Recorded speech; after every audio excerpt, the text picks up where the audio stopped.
ليه لازم تتعلم شطرنج؟ بص يا سيدي، مبدئيا انا ما كنتش مجهز الفكره اللي هعملها النهارده عن الشطرنج. انا كنت مجهز فكره تانية خالص. كنت هعمل تحدي من نوع مختلف. طبعا انا مش هشرح التحدي دلوقتي، هقوله في اخر الحلقه. بس نزلت على الانستجرام عندي وسالت الناس بتعرفوا تلعبوا شطرنج؟ لقيت ان نسبه كبيره جدا ما بتعرفش تلعب شطرنج. فقررت اعمل فيديو النهارده عن ان انا اشرح الاساسيات بتاعه اللعبه بالنسبه للناس اللي ما بتعرفش تلعب. يعني الفيديو النهارده مخصص للناس اللي ما بتعرفش تلعب شطرنج، ان انا هقول لك الاساسيات بتاعت اللعبه وليه لازم تلعب شطرنج. مبدئيا لازم تتعلم شطرنج لان الشطرنج مش مجرد لعبه. الشطرنج دي لعبه بتنمي ذكائك وبتطور مهاراتك في التفكير وبتخلي ده ينعكس على حياتك. الشطرنج مش مجرد لعبه، الشطرنج فعلا بتفتح التفكير وبتخليك تفكر بطريقه مختلفه جدا. وازاي تتوقع الاحتمالات اللي ممكن تحصل. وعلشان ما اطولش في المقدمه فتعالوا ندخل في الشرح على طول ونشرح اساسيات لعبه الشطرنج. جاهزين؟ يلا بينا. مبدئيا لعبه الشطرنج عباره عن حرب. فايه الهدف من اللعبه في النهايه؟ هو ان انت تحفظ الملك من ان هو يموت. طيب، قطع الشطرنج، انت بيبقى معاك 16 قطعه. بيبقى معاك 16 قطعه، 8 منهم عساكر بيبقوا موجودين في الصف الاول. يعني الصف الاول ده كله عساكر.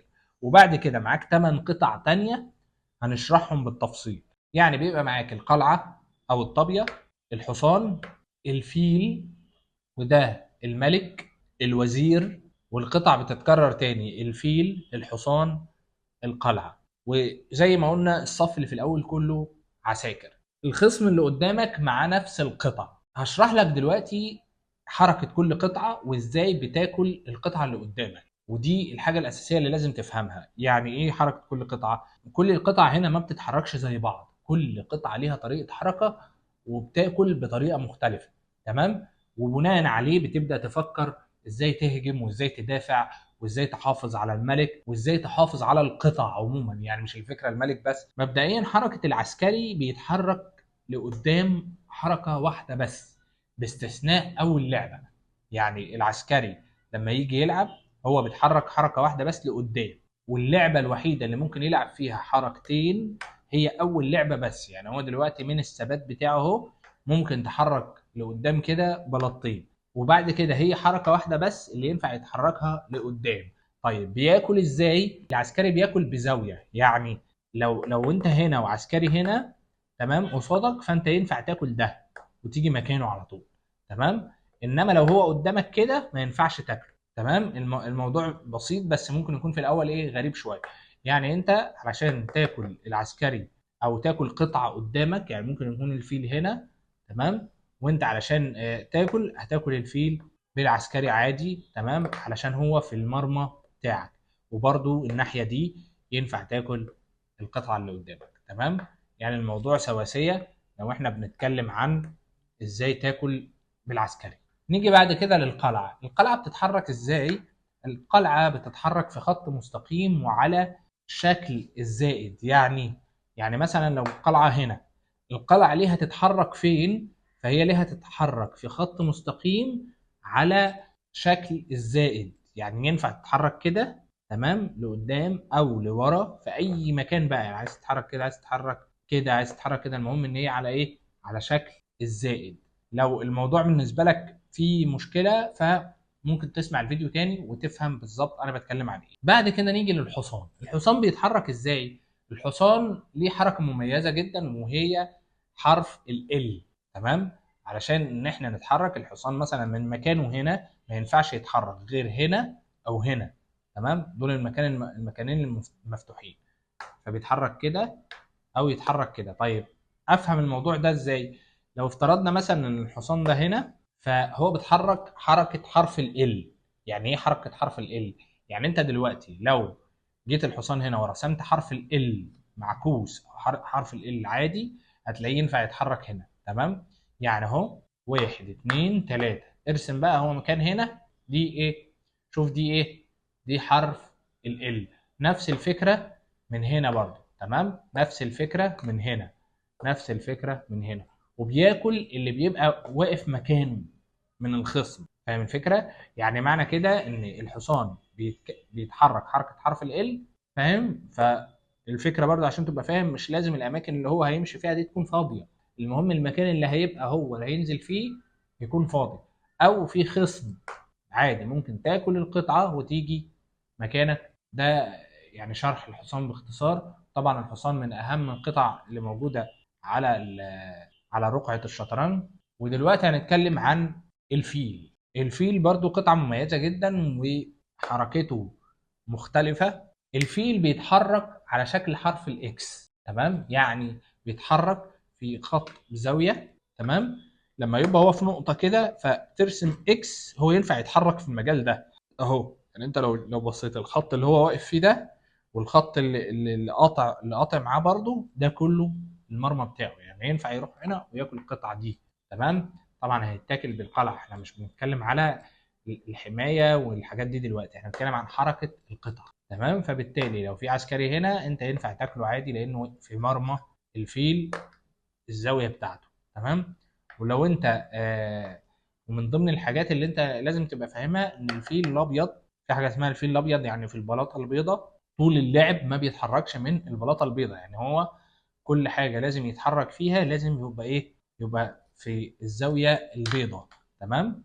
يعني دي برضو من ضمن الحاجات اللي لازم تبقى فاهمها. في الفيل الاسود، الفيل الاسود بيتحرك في البلاط الاسود، فدي برضو من ضمن الحاجات اللي لازم ايه تبقى فاهمها. يفضل طول الجيم كده يعني ما بيتحركش، ما بيطلعش بره البلاطه الايه بتاعته. نيجي بقى للملك. الملك حركته محدوده جدا، عشان برضو ايه تبقى فاهم. الملك بيتحرك حركه واحده بس في اي اتجاه، يعني غير العسكري. العسكري بيتحرك لقدام بس، لا، الملك بيتحرك لقدام لورا للجنب للزاويه، بس المهم ان هي ايه، حركه واحده، تمام؟ وفي استثناء وحيد جدا ان هو ممكن يبيت، تمام؟ بيبيت مع الطابيه، فالطابيه بتيجي كده والملك بيجي كده، لما بنعوز نبيت التبييت القصير او التبييت الطويل في المسافه الطويله، تمام؟ دي حاجه تانية هنبقى نشرحها او نتكلم عنها في وقت تاني، ده بقى لما تدخل في تفاصيل اللعبه اكتر عشان تفهم امتى تعمل الحركه دي. وطبعا ما بتبقاش حركت الملك خالص ولا الطابيه خالص عشان تعمل الحركه دي. فدي بقى حاجه ايه بتنفعك لما يبقى الشخص مجهز لك طريقه معينه عشان يهجم من اتجاه معين، فانت بتغير خطته كلها لما تعمل التبييته دي. نيجي بقى لاهم قطعه على رقعه الشطرنج. مش عارف انا بقول رقعه ليه، بس هي اسمها كده يعني عشان تبقى فاهم. اهم قطعه في الشطرنج هي الوزير. ليه بقى هي اهم قطعه؟ لان الوزير بيتحرك بحريه كامله، يعني هو ليه يتحرك بكل الطرق بتاعه القطع اللي على الشطرنج ما عدا الحصان. يعني هو بيتحرك بكل طرق الحركات اللي على الشطرنج، كل القطع هو بيتحركها ما عدا حركه الايه، الحصان. ده عشان تبقى فاهمها. يعني الوزير بيتحرك براحته خالص، عايز يتحرك اكس، عايز يتحرك زائد، عايز يتحرك حركه الطابيه، عايز يتحرك حركه العسكري، عايز يتحرك براحته، تمام؟ المهم ان هو ما بيعملش الجامب او الحركه بتاعت حرف ال اللي هي بتاعت ايه، الحصان. يعني الوزير هنا ما ينفعش يجي هنا، تمام؟ ما ينفعش يعمل حركه مثلا زي كده، تمام؟ ما فيش الكلام ده. المهم ان هو ايه، حركته حره قوي. نفس الموضوع بالنسبه للثلاث قطع التانيين، موضوع بسيط جدا عشان انت تبقى فاهم. طيب احنا تقريبا كده شرحنا كل القطع بتتحرك ازاي، ويا رب اكون عرفت افهمكم الموضوع كده باختصار. الموضوع طبعا مش صعب، بس كل الفكره ان انت تفهم القطعه بتتحرك ازاي، بتاكل ازاي، امتى احرك القطعه دي، امتى احرك القطعه دي، وفي حاجات تنفع وفي حاجات ما تنفعش. الكلام ده شرحه يطول شويه، بس الموضوع مش صعب لدرجه ان انت تفكر ان اللعبه صعبه ومش هتقدر تتعلمها. لا، اللعبه سهله. سهل ان انت تتعلمها، بس فكره بقى ان انت تبقى محترف فيها دي قصه تانية، تمام؟ فانا بقى هنا هقول لك على كام حاجه كده لازم تاخد بالك منهم علشان وانت بتلعب شطرنج ما تتوهش. يعني ايه؟ يعني حاجات بتقف قدامك كده. اول حاجه لازم تبقى واخد بالك منها هي ان المربع الابيض لازم يكون على يمينك، سواء انت واخد القطع البيضاء او القطع السمراء، يعني ده علشان ترص القطع كويس. بعد كده لازم تبقى فاهم ان اول حاجه بنحطها هي ان الملك الابيض بيتحط في بلاطه سوداء. يعني دي بقى الحاجه اللي انت لازم تبقى واخد بالك منها.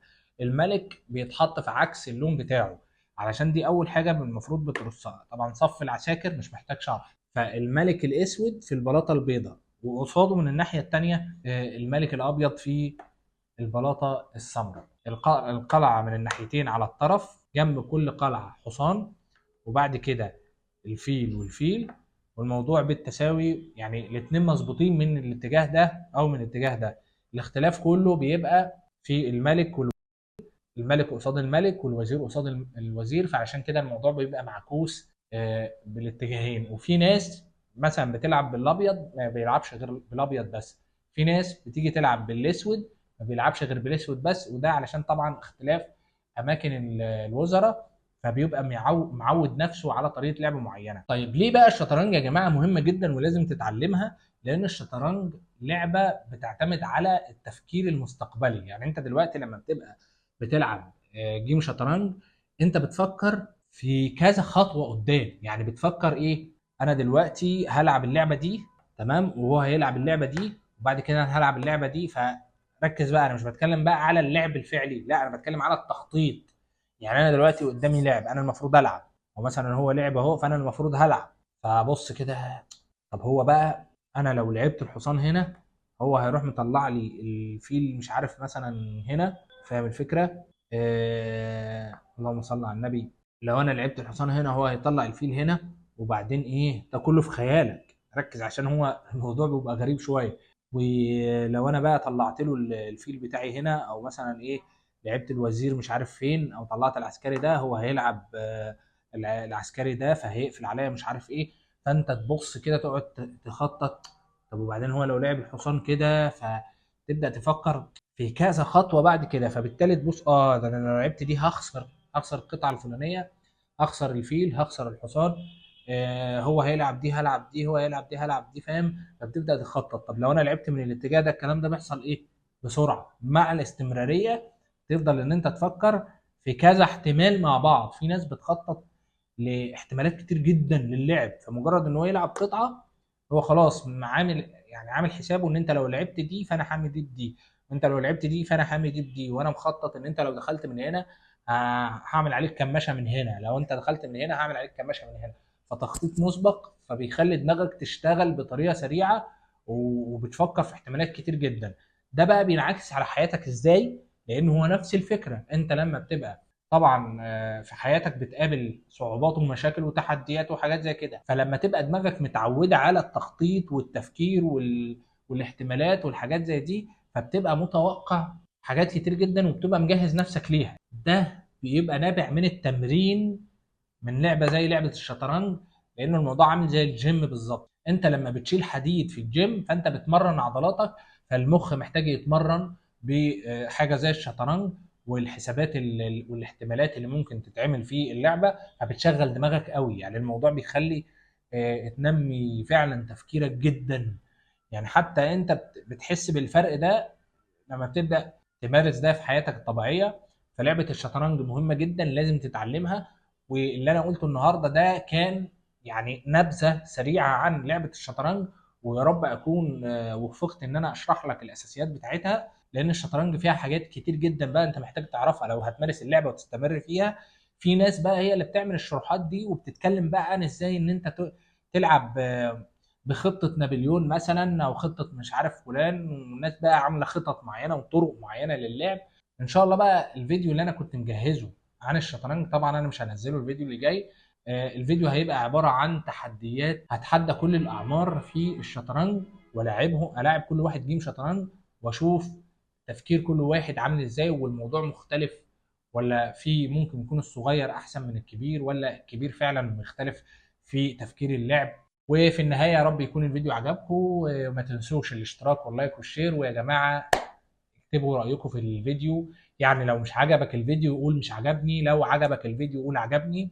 واكتب رايك لو عندك اي افكار في الشطرنج او غير الشطرنج، اكتب لي في التعليقات. لان ان شاء الله ناوي اعمل فيديوهات الفتره اللي جايه مختلفه، فتابعوني وان شاء الله الفيديوهات اللي جايه تعجبكم. سلام.